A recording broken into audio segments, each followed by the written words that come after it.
Status AJ Lee di WWE sekarang. Update cedera parah Nikki Bella. Pendapat Becky Lynch tentang panggilan Becky Hogan.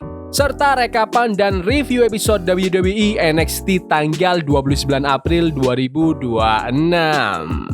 Selamat datang di Extra News, di mana kita akan bahas berita dan rumor terkini tentang WWE. Status AJ Lee di WWE sekarang. Awal bulan ini di WrestleMania 42, AJ Lee harus ngerelain gelar Women's Intercontinental title-nya jatuh ke tangan Becky Lynch. Kekalahan itu sekaligus jadi penutup perseteruan mereka selama 7 bulan, dan kayaknya juara Divas 3 kali ini nggak bakal balik ke layar WWE dalam waktu dekat. Hari Kamis kemarin dapat info dari sumber internal WWE kalau rencana kreatif buat AJ Lee emang udah selesai buat saat ini. Tapi pihak perusahaan tetap berharap dia bakal balik lagi ke ring dan ikut program-program ke depannya. Banyak orang di internal WWE yang nargetin SummerSlam bakal jadi momen dia comeback. Hari Rabu lalu, AJ Lee juga sempat posting tulisan panjang di media sosial yang kayak ngasih kode kalau perjalanannya di WWE berhenti dulu sekarang. Dia ngucapin makasih buat semua roster cewek WWE, buat para fans AJ Legion, bahkan dia sempat berkarakter dengan muji Becky Lynch. Padahal mereka musuh bebuyutan banget dari tahun lalu. AJ Lee sendiri udah lama banget ditunggu buat balik, sampai akhirnya dia muncul lagi September tahun lalu bareng suaminya, si Embang di WrestlePalooza buat lawan Seth Rollins dan Becky Lynch. Selain itu, AJ juga sempat ikut War Games di Survivor Series dan menangin Women's Intercontinental title di kampung halamannya, Chicago, pas Elimination Chamber bulan Februari kemarin. Selain sibuk di ring, AJ juga punya banyak kegiatan lain kayak nulis buku, ngerjain proyek film, sama terus jadi aktivis buat kesehatan mental dan kesejahteraan hewan. Menurut kalian, apakah AJ Lee perlu kembali lagi untuk program SummerSlam? Komen di bawah. Update cedera parah Nikki Bella. Di Royal Rumble 2025 kemarin, Nikki Bella akhirnya balik lagi ke WWE setelah absen 3 tahun. Dia sempat muncul di Evolution Battle Royale, terus lanjut berantem sama Becky Lynch dan Stephanie Foucault, sampai akhirnya reuni lagi bareng kembarannya Brie Bella di Royal Rumble tahun ini. Tapi apes banget buat Nikki. Dia malah cedera pas mau dekat WrestleMania 42. Di podcast Nikki and Brie, dia cerita kalau pergelangan kakinya patah, robek sama kesleo sekaligus. Meskipun udah operasi, dia harus absen paling nggak 6-8 minggu. Jadi, kalau kalian kangen dan nggak lihat aku di program WWE, cari aku di sini aja ya. Kita nggak pernah tahu kapan aku bakal muncul tiba-tiba. Katanya sambil kasih kode kalau dia lagi ngincer Women's World Championship. Apalagi pas tahu Liv Morgan baru aja menang, dan aku ngerasa urusan kita belum kelar di sana. Terus aku kayak, bentar dulu, gitu loh. Hall of Famer WWE ini juga bilang kalau dia bisa banget ngimbangin jumlah member The Judgment Day. Liv punya The Judgment Day, dan secara teknis, aku punya Paige sama Brie. Kita bisa jadi tim Bella, kata Nikki. Tapi dia nggak cuma tertarik jadi pegulat aktif aja nih.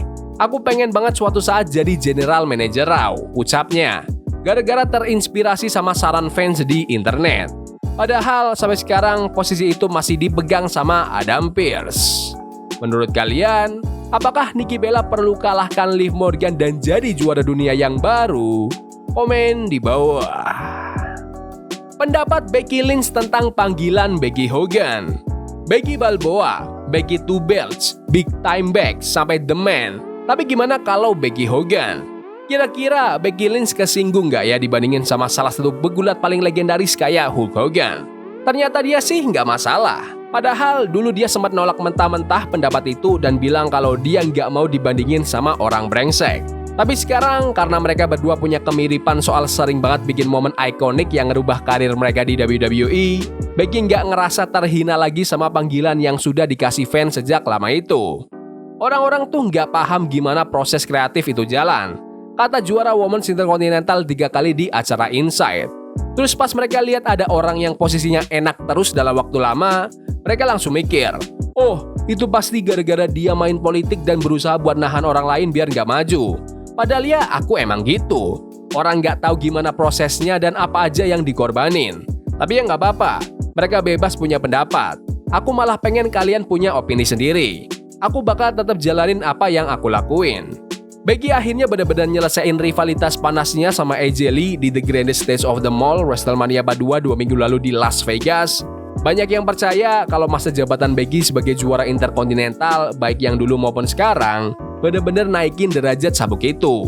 Dari yang tadinya cuma gelar kelas menengah jadi gelar utama yang bergengsi banget. Dan ini bukan cuma omongan dari Sports Illustrated aja loh. Sampai sekarang, dia adalah satu-satunya pegulat cewek yang bisa megang Women's Intercontinental Championship sampai 3 kali sepanjang karirnya yang luar biasa itu. Menurut kalian, apakah Becky Lynch itu salah satu bintang terbaik di era ini? Komen di bawah. Rekapan dan review episode WWE NXT tanggal 29 April 2026. Jadi di backstage tadi, General Manager NXT Robert Stone lagi ngobrol serius sama Shawn Michaels dan Head Coach Matt Bloom. Stone bahas soal beberapa bintang yang baru aja cabut dari NXT. Terus mereka diskusiin gimana caranya narik talenta baru dari Evolve atau tempat lain. HBK sih santai aja. Dia bilang tugas mereka emang buat nyiapin bintang-bintang buat masuk ke main roster. Katanya, sekarang pintu locker room kebuka lebar buat siapa aja yang mau buktiin diri jadi yang terbaik. NXT hari ini dibuka dengan perebutan gelar NXT North American Championship nih. Miles Bourne ditantang sama Saquon Sugars yang datang bareng rombongan Dark State. Miles langsung tancap gas pakai suplex sama power slam, bahkan sempat loncat keluar ring. Tapi Saquon gak tinggal diam. Dia bikin Miles kepentok tiang ring sama meja komentator buat ambil alih kendali. Balik ke ring, Miles mulai bangkit lagi abis ngelakuin belly to back suplex. Dion sempat mau curang bawa-bawa kursi, tapi malah dihalangin sama Saquon sendiri. Momen itu dipakai buat Miles ngehajar Dion ke tangga, terus dia eksekusi Born Again untuk memenangkan pertandingan dan pertahanin gelarnya. Habis tanding, tiba-tiba ada Tristan Angels muncul di kerumunan penonton dan bilang kalau dia bakal segera beraksi di NXT. Belum kelar kagetnya, Cam Hendricks tiba-tiba nyerang Miles dari belakang dan bikin dia KO pakai Uranage Slam. Pertandingannya oke, ini ngelanjutin drama antara Saquon Sugars sama Dion Lennox yang makin gak akur. Kayaknya salah satu dari mereka bakal cabut dari Dark State deh. Menurutku Saquon bakal keren kalau jadi babyface. Miles sendiri mainnya juga solid sebagai sang juara, walaupun jujur aja gaya mainnya belum yang wah banget sih buat aku. Kendall Gray sama Warren Sinclair lagi asik ngobrol di backstage soal perubahan di NXT, tapi tiba-tiba Kelani Jordan datang ngerusak suasana. Dia ngomel karena ngerasa nggak pernah dapat kesempatan buat gelar juara wanita, terus malah ngehina Kendall sama Ren. Akhirnya Kelani natangin Ren buat tanding. Masuk ke juara NXT, Tony D'Angelo kering dengan gaya bosnya. Dia bilang biarpun orang datang dan pergi, nggak ada yang cukup tangguh buat gantiin posisinya. Dia juga bahas soal kotak peringatan misterius yang dia terima minggu lalu. Katanya dia lebih fokus ke ancaman itu daripada ke penantang lain. Tiba-tiba lampu mati, ada bintang baru pakai jubah masuk, dan penonton mulai teriakin nama Evil. Tony dikasih kaos, tapi pas lagi bingung, Tavian Heights tiba-tiba nyerang dia pakai belly to belly suplex. Tavian teriak kalau sekarang adalah waktunya dia. Gak lama, ada satu lagi bintang misterius masuk dan langsung kasih moonsault ke Tony. Sang juara pun terkapar. Banyak karakter baru nih. Evil akhirnya gabung WWE. Dia ini mantan juara dunia IWGP dan jelas banget targetnya si Tony D'Angelo. Terus Tavian Heights yang biasanya jadi heel di NQCC sekarang kayaknya bakal nyoba jadi babyface. Oh ya, bintang yang kelihatan kayak fans yang moonsault tadi itu ternyata namanya Will Cross. Katanya sih dia hebat banget. Bahkan John Cena aja udah kasih jempol buat dia di Instagram. Tatum Paxley sama Silo Hill lagi ada di area pemakaman. Tatum ngomongin soal gimana dia ngakhirin karir Black Monroe di NXT dan bilang kalau gelar juara itu bikin insting bertahan hidupnya keluar. Silo curhat soal keterikatan emosionalnya, terus Tatum ngingetin Silo soal pertandingannya lawan Ricky Sainz. Segmen ini ditutup dengan gaya horor pas Tatum tiduran di samping liang kubur. Grup Birthright masuk ring dan Lexis King sombong banget pamerin gelar WWE Speed Champion-nya. Dia ngeledek Ike Prosper yang bakal sendirian gara-gara Dorian Van Dox udah dihajar duluan sebelumnya. Pas Ike mau dikeroyok, Sean Legacy comeback datang bantuin buat bikin keadaan jadi seimbang. Jadilah pertandingan tag team antara Channing Stacks Lorenzo dan Uriah Connors dari Birthright lawan Ike Prosper dan Sean Legacy. Sean mainnya cepet banget pakai tendangan-tendangan maut sama German suplex, sementara Ike main atraksi terbang.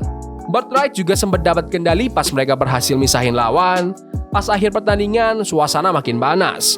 Ike sempat keluarin Michinoku Driver tapi digagalin Uraya. Burt Wright balas pakai Swanton Bomb tapi Shawn yang gantiin nyelamatin. Akhirnya, Shawn bisa lakuin Twisting Neckbreaker ke Stax untuk memenangkan pertandingan. Habis tanding, Burt Wright masih mau ngeroyok tapi Ted Wilder dari Evolve lari masuk buat nyelamatin. Wilder pun berdiri gagah bareng Ike sama Shawn di ring untuk akhiri segmen. Tim Ike Prosper sama Shawn Legacy ini seru buat ditonton. Walaupun bukan tim tetap, mereka berdua itu berbakat dan gerakan terbangnya mulus. Pacing pertandingannya juga aku suka. Channing Stax Lorenzo sama Uraya Connors juga mainnya bagus. Jadi tontonan yang asik lah. Di ruang ganti cewek, Jada Parker lagi ngobrol sama Tia Hale soal perubahan roster. Tiba-tiba, Kali Armstrong datang labrak Jada. Untung cewek-cewek yang lain langsung misahin sebelum beneran baku hantam. Terus di backstage, Robert Stone resmi nyambut Ted Wilder sebagai bagian dari NXT. Juara wanita NXT, Lola Vice, bilang ke Robert Stone kalau dia mau manggil Izzy Dame. Lola pun masuk ring dan nantangin Izzy buat buktiin diri tanpa bantuan siapa-siapa. Tiba-tiba, Shawn Spears muncul di layar dan bilang kalau Lola mau tetap jadi juara, dia harus selangkah lebih maju. Pas Izzy Dame sama Nico Vance mau nyerang Lola dari belakang, ada Mr. Iguana yang muncul dari bawah ring buat bantuin.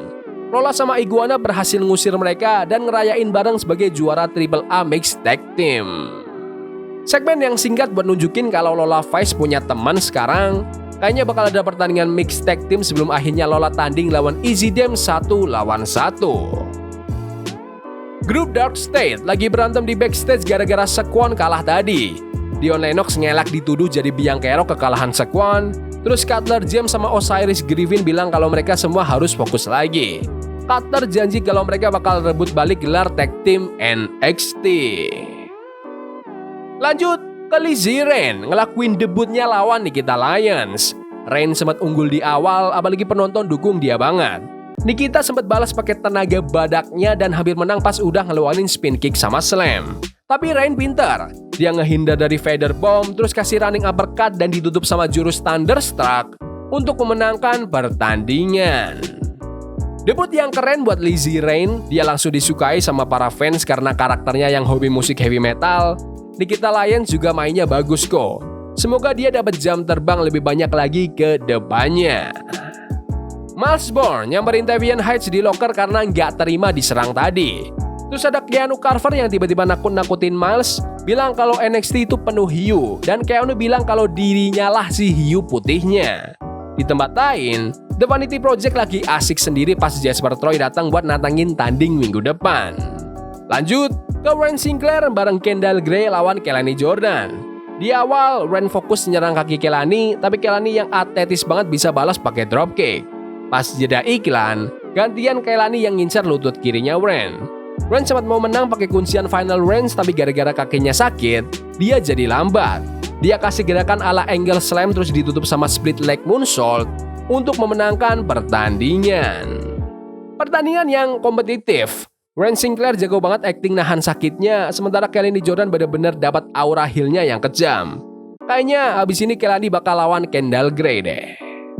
Ada video dari Zarya yang ngomongin sejarah dia sama Sol Ruka. Zarya bilang dia nggak bakal kompromi sama siapapun dan bakal sikat semua orang yang ada di depannya. Sekarang setelah Sol Ruka udah nggak ada.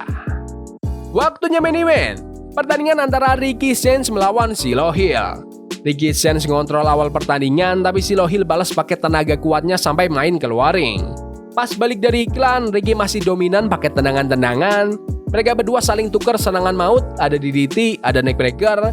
Di akhir laga, wasit gak sengaja kena dorong, yang bikin Silo nyangkut di tali atas. Ricky sempat bawa kursi ke ring tapi dilarang sama wasit. Pas wasit lagi nyingkirin kursi, Silo manfaatin celah itu buat ngehajar Ricky ke kursi tadi pakai drop toe hold.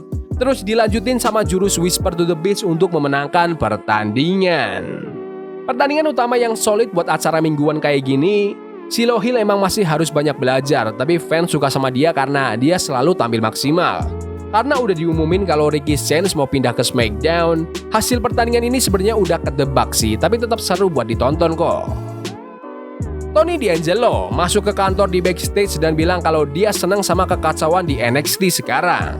Shawn Michaels pun bilang kalau JD bakal bantu Tony buat nyari lawan baru. Oke, secara keseluruhan episode ini kayak pengingat kalau NXT itu tempatnya buat bintang berkembang. Banyak muka baru yang mungkin belum terlalu matang, tapi tetap seru dan bikin penasaran buat diikuti. Emang sih agak kurang greget karena nggak ada nama-nama yang besar, tapi secara kualitas gulat tetap mantap.